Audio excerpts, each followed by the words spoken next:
So here's an idea that absolutely floored me. It's this reality that stories are the shortest distance between two people, right? Or between people.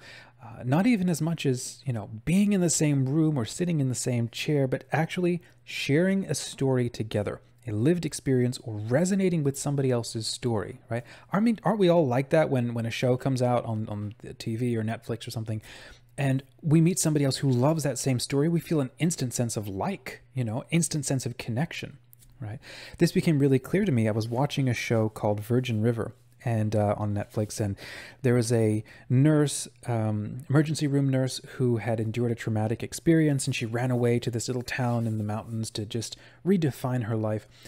And in one of the episodes, some lady was going through something terrible and had completely self-isolated herself.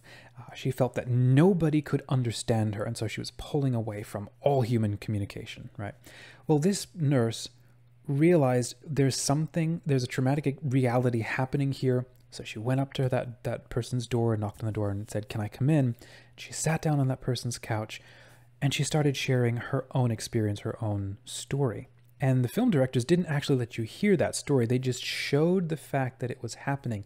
And by the end, that nurse had made a new friend. There was a connection of trust that had been created because they both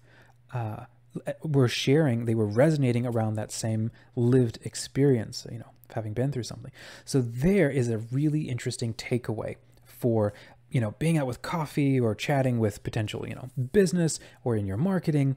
Share a story, a personal one, something related to your brand, because the sheer act of sharing a story can create a sense of trust.